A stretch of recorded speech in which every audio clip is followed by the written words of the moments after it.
This is Pet Life Radio. Let's talk pets.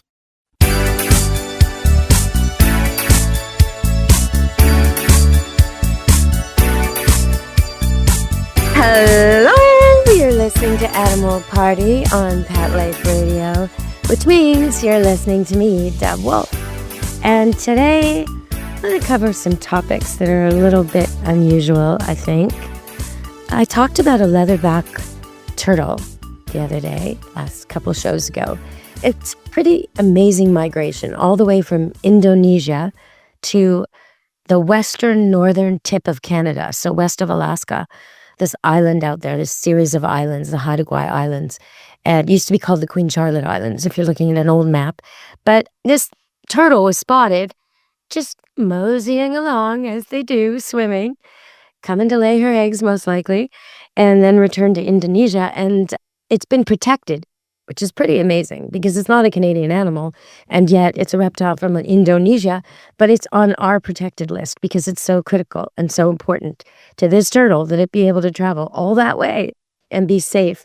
But one thing that was a little bit sad about the story was that the reason the turtle needs to be protected is, of course, because of us, and their numbers are so low, and that's because of plastic. So 30% of the turtles found when they're found dead have plastic in their intestines, which is a high number, 30% of them, and it kills them.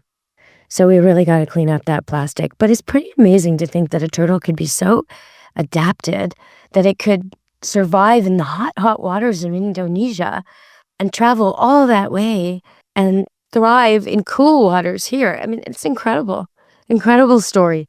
So I just wanted to highlight that again. Now, sometimes there's a wacky story in the news from another place that I just love. And this one comes out of Boston. So there's a bike path in Boston where the people have decided that they're going to decorate this path with signs for this election for mayor. Only the reason it's making my pet show news is because they're proposing they elect a cat as the mayor. And so the cat's in the running. There's an orange cat with the Catalyst Party. There's Freya with the Calm Meowness Party. There's Re-elect Barry, make cats outside again. That's Barry. He's a feisty one. Then there's Claudia. She's from the Indoor Cat Party. And there's an unlikely to win duo entered. They're pretty much not going to win. But they're two dogs, two squish-faced, cute little puggy-type dogs, bulldoggy, puggy cross-type dogs. A dog duo, not going to win. But it's believed that Barry will take the election again and become mayor of the bike path once more. But some people really want a cat named Somerville. So we'll see. We'll see what will happen in this heated election. I'm sure families are quarreling. And it's probably pretty intense over there. And hopefully nobody's rigging any ballots. So we're going to get a break and come back and talk more about animals on Animal Party, Pet Life Radio.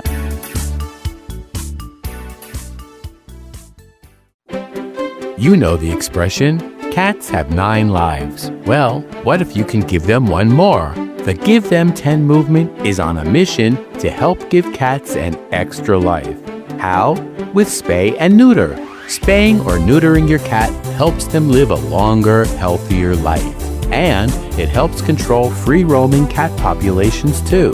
Learn more about the benefits of spay and neuter and meet Scooter, the neutered cat, at GiveThem10.org. That's GiveThem10.org. Let's Talk Pets on PetLifeRadio.com.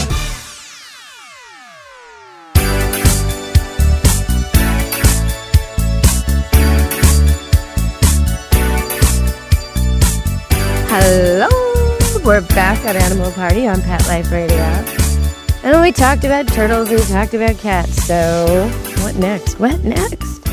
Well, I do want to talk to you about ostriches. Okay, come on. I know ostriches aren't normally pets. Emus are pets sometimes. And actually, I have some emu stories myself to give you. Probably most of you have never encountered an emu. The only emu you may have seen might be on those commercials for the insurance company, which I actually love. I gotta say, shout out to that company, Liberty Insurance, because they were doing those commercials with that emu, and then they tried to phase him out. And I think the public must have said something, because the emu is back. And I find it so funny, because if you've ever been around an emu, you know how difficult they are. I can't get over how well trained this thing is. And the jokes about the emu are always right on the money. Like, the guy and the emu find themselves in a car, stuck in a pond, and they need help, obviously insurance help. And the emu jumps out of the car into the pond and starts fishing. Like, it's perfectly in sync with what the animal would actually do. I just love this. I love these two. Anyway, so ostriches, not emus. Ostriches are bigger, and they don't bury their heads in sand like people think when they're in trouble. They don't just do that and then get taken. That's not real. But anyway, ostriches are very, very large birds, and there are industries developed with them. And there's a farm here in Canada that has been having a big fight with the Canadian government because they don't want to kill their birds. Now, there was bird flu, and the government's really, really coming down on that, being extra careful, meticulous, vigilant, not like they usually are, much more heavy-handed than they usually are. So they were really trying to make this ostrich farm get rid of all of their birds, cull them, which is a fancy word for kill them. So they want them to kill all their birds. But the ostrich farm has filed a court, suits, and they've gone back and forth a whole bunch, and it went one way and then it went another, and now it's on appeal. So we're waiting to hear what the court will decide. But the farmers say the avian flu came through their farm, killed some birds, and left. And it's over now. And the survivors are all birds that should be studied, and in fact are being studied, perhaps to create a cure, to create a solution. Because this flock should have been decimated. The whole thing should have been killed by the avian flu, and yet they weren't. So some of them survived. Many of them survived. And why is that? If we kill all those birds, we'll never know. We'll never know why they survived, how we can work with that to make us survive, right? Like, this is pretty important. So I'm all for them continuing the research. And I hope that the authorities think big picture on this one, not small picture. So, yeah, I guess that's another in our Would I Lie to You series. Would I lie to you? Yeah, they would. They would lie to us. They would say it's safer to kill all these birds that survived avian flu than to keep them alive and study them. And that would be a lie. So I just wanted to bring that up. Yeah, definitely. Definitely. Okay, so what else have we got in the news? Well, in Cincinnati Reds Game, you know how sometimes they get some celebrity to throw the first pitch? Or do something fun like that. Well, they decided they would have a ceremonial first pitch and a retriever bring the ball back to the mound. That was going to be the deal, right? Get the cameras, get a little dog moment, have the dog catch the ball, bring it back, blah, blah, blah. Oh, yeah, that sounds great. Except they didn't pick the right dog. They picked a little dog who liked the attention. And guess what that dog did? Oh, yeah. That dog ran and grabbed the ball. You know it. And then, keep away.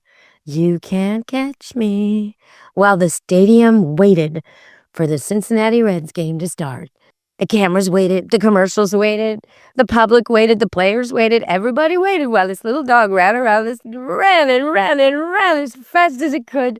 Time of its life. Ears flopping in the wind. Big grin. Posture telling me it's having a great old time. Not afraid of anyone. Just having the best chase game ever.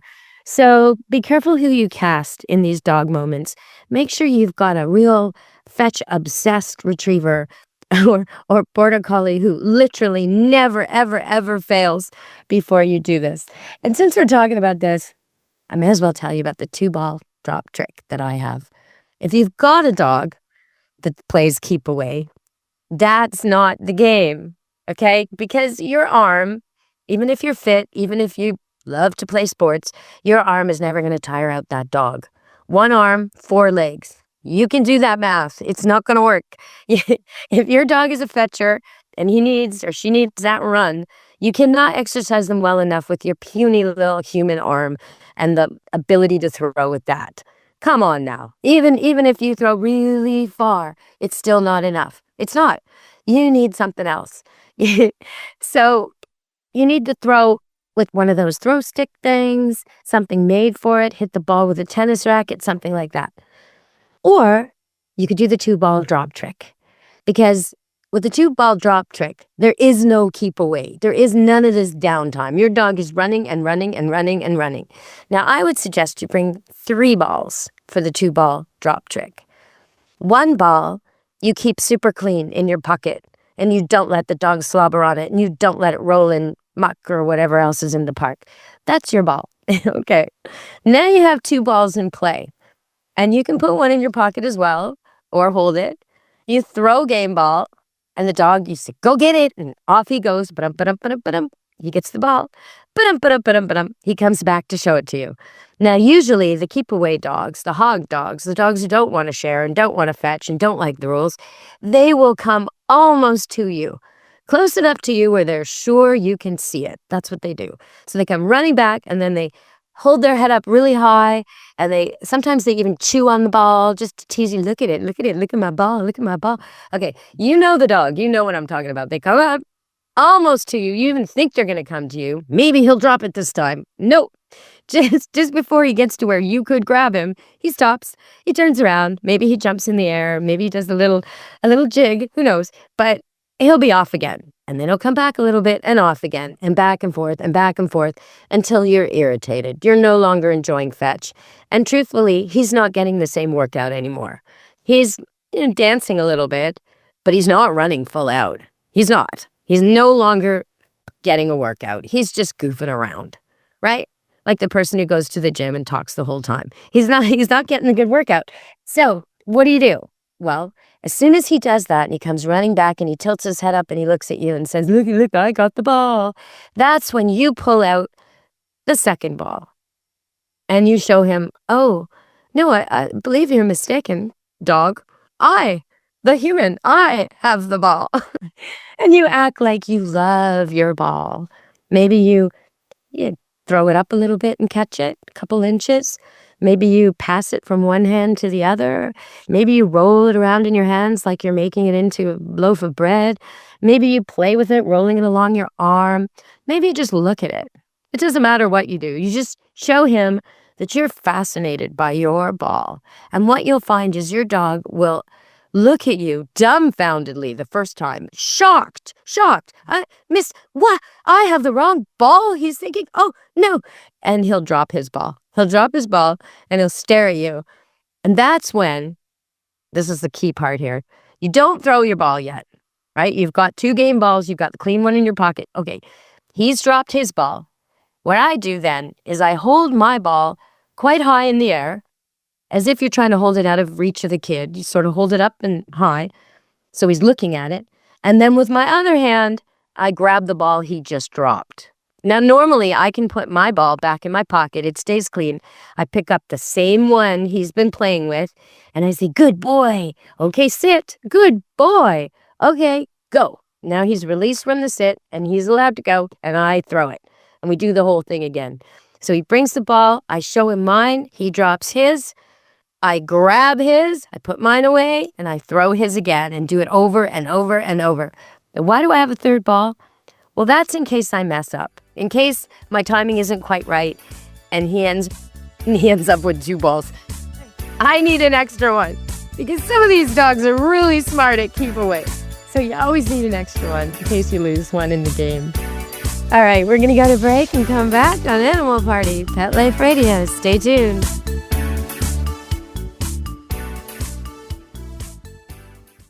Take a bite out of your competition. Advertise your business with an ad in Pet Life Radio podcasts and radio shows. There is no other pet-related media that is as large and reaches more pet parents and pet lovers than Pet Life Radio. With over 7 million monthly listeners, Pet Life Radio podcasts are available on all major podcast platforms. And our live radio stream goes out to over 250 million subscribers on iHeartRadio, Odyssey, TuneIn, and other streaming apps. For more information on how you can advertise on the #1 pet podcast and radio network, visit PetLifeRadio.com/advertise today. Let's talk pets. Let's talk pets On Pet PetLifeRadio.com.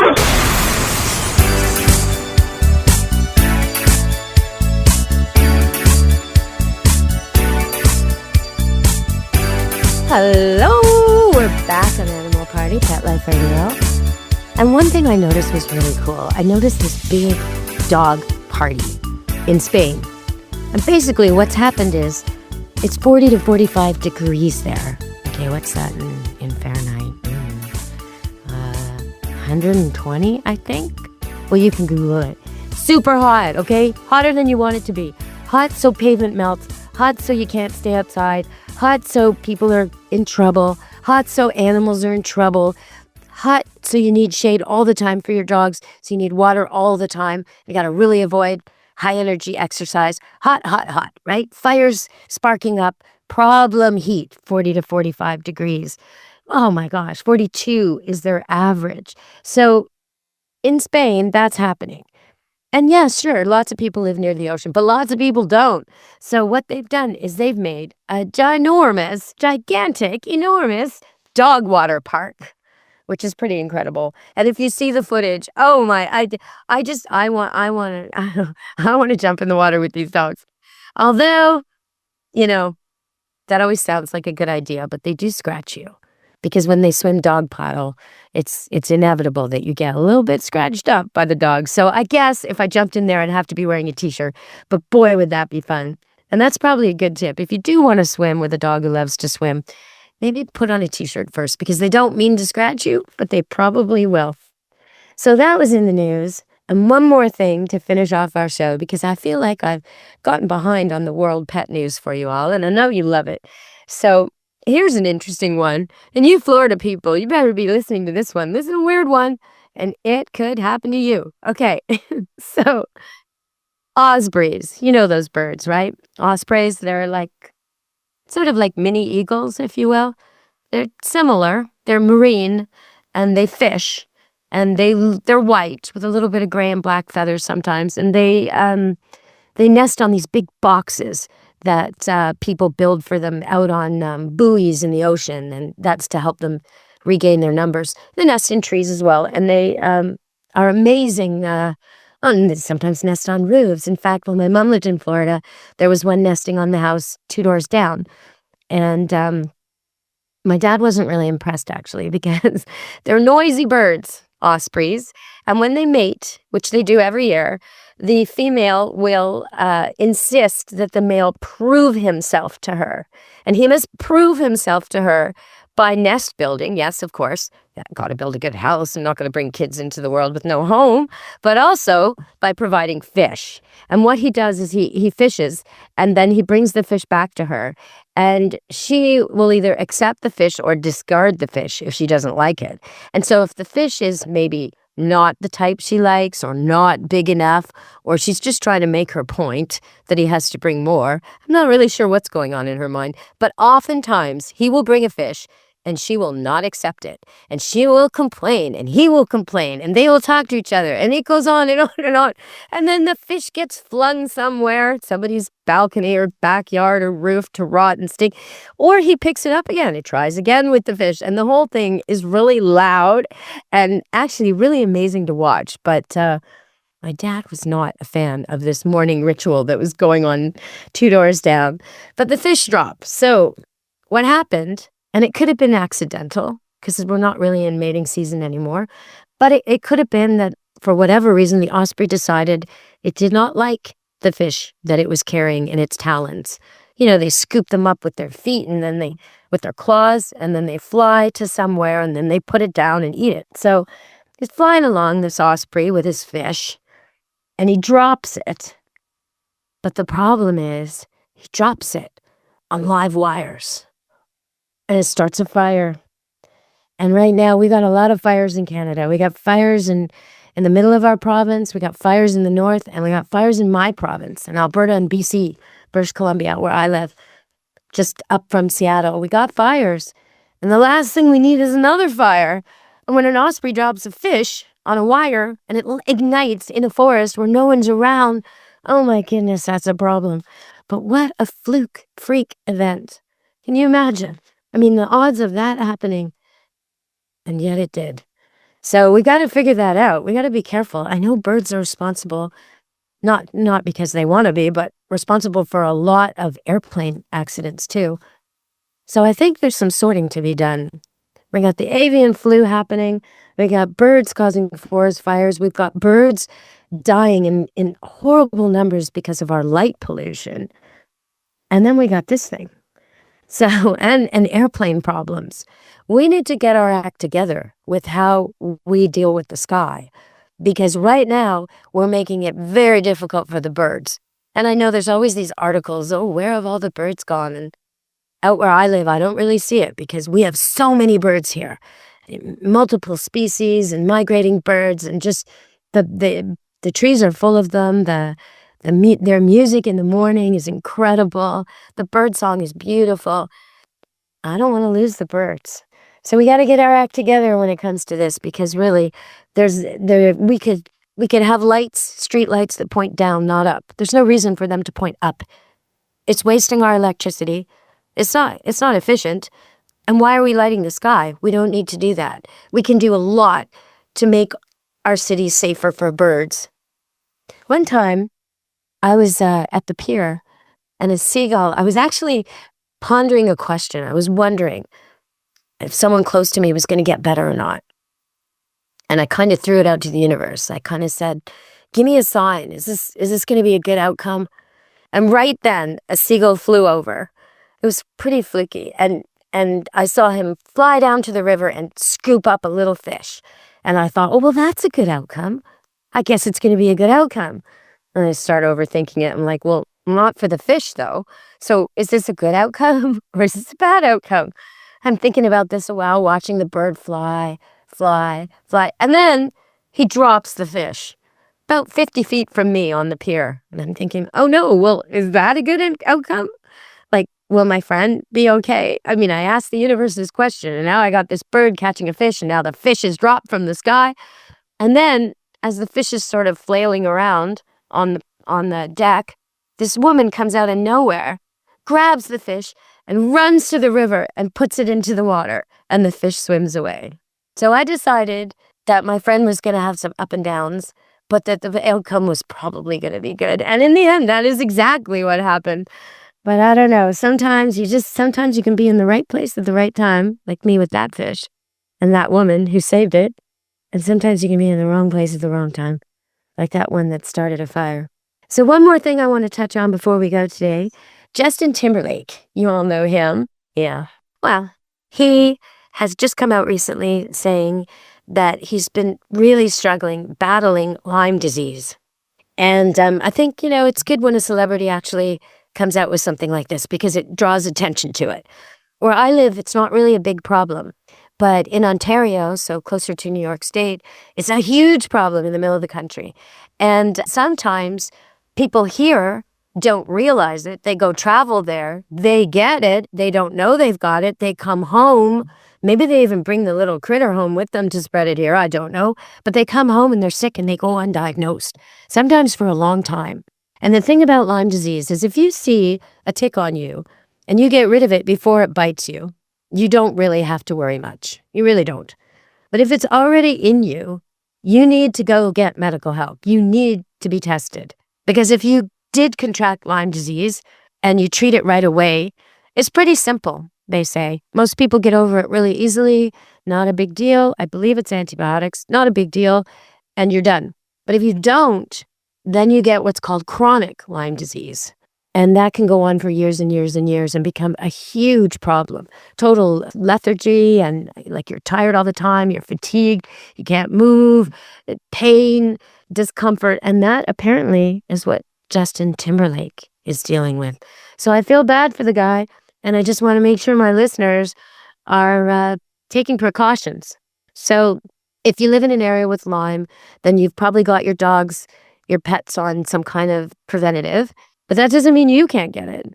But also, if you don't have them on a preventative, you need to be grooming and brushing and checking them over. Well, anyway, even if you have got them on a preventative, every time you go for a walk in an area or outside in brush or woods or forest or grass or parks or anywhere where a little tick could be hiding, falling off a squirrel or a rat or a rabbit or a mouse or anything, right? That's how they travel, animal to animal.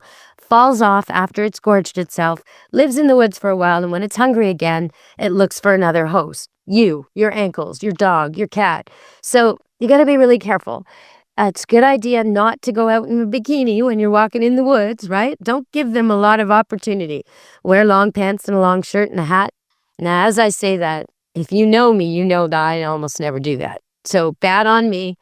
I like the sun. I'm always wearing less than I should when it comes to Lyme. But I also live in an area that doesn't really have it.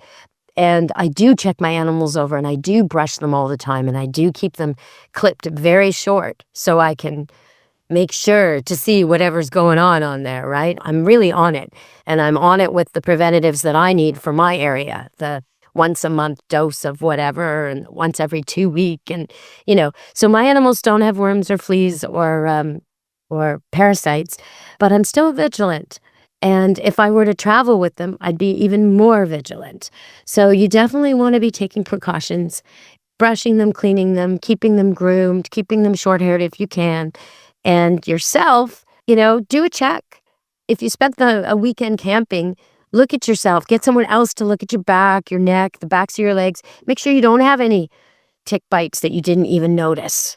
Now, if you're listening to me from Long Island, you're sitting there right now nodding because you've had all kinds of these problems for a long time. You go to the beach and you come home with these weird and of course you check each other over and you clean it all up and you make sure it's okay. So it's kind of a real easy thing to just say, oh, whatever, it's just a bite. Oh, it was just a tick. I'll be fine. And you might be fine for 5 or 6 or 10 days. You might. You might have even got lucky and been bitten by a tick that doesn't have Lyme disease, quite possibly. But on the other hand, if you're not lucky, time is of the essence. So the quicker you figure it out, you get the test, you find out, you get the treatment, you'll get over it, no problem. So don't delay. Oh, and if you do find a tick on a dog or a cat, and you can get your dog or cat to the vet for them to remove it, that's even better because we're really trying to find out more about this disease and where it's spreading and who has it and what kind of ticks and all this sort of stuff. So they will put that little critter in a little pill jar and they will send it away and it will contribute to the study. So we really want if you've got a tick bite and a tick that you can send in for diagnostics, bring it to your vet because they'll help get to the bottom of this and we'll learn more and then we'll all be safer. Okay, I said I was finishing the show, but I got one more thing to add. And this is about e-bikes. Okay, so why is a pet show host, animal expert, talking about e-bikes? Well, I do want to try one. I really do. I haven't tried one yet. But I've noticed, because I'm living in the country now, and when I go to the city of Vancouver, the whole city is full of bike paths. Same with Toronto. I was there recently. Big, beautiful bike paths, and I loved it. It's awesome, but I'm not quite used to it. So I tend to think as a pedestrian that I'm the person, cars should avoid me, right? If I'm walking out of a building, I don't right away think, oh, is this a bike path? I automatically assume it's a sidewalk and I step onto it. So I had a few people yell at me recently when I was in Vancouver, get out of the way, it's a bike path, this kind of thing. Okay, I think I'm better now. But mostly, I hear the bikes. I do. I hear them coming, and I get out of their way. I'm on a bike path. Very obvious, except when it's an e-bike. When it's an e-bike, I don't hear anything, and they're way faster than the other bikes. So I was thinking about that. Didn't want to bring it up on my show because it has nothing to do with animals. And then last week, a man ends up in the hospital. His wife, fortunately, was there too. The two of them were on e-bikes in the forest, having a lovely day in Creston, BC. Beautiful place. And unfortunately, because the bikes are so fast and so quiet, two things, right? Quiet and fast. They snuck up, the husband did, he was in the lead, and he snuck up on a mama bear with cubs by accident. Yep. So he got mauled. And lucky for them, they got out of there and he got to the hospital and he's going to recover. But it's a big, big lesson. If you're driving an e-bike out in nature, put some bells on that thing. Do something to make some noise. Carry some change in your pocket. An empty pop can with coins in it or rocks in it. So it dig. You do not want to startle a bear. It will not be good for you. So e-bike riders, beware of that. Make yourselves noisy, please. All right, everybody. From Animal Party and Pet Life Radio, ciao meow. Be good to your animals. Let's Talk Pets every week on demand, only on PetLifeRadio.com.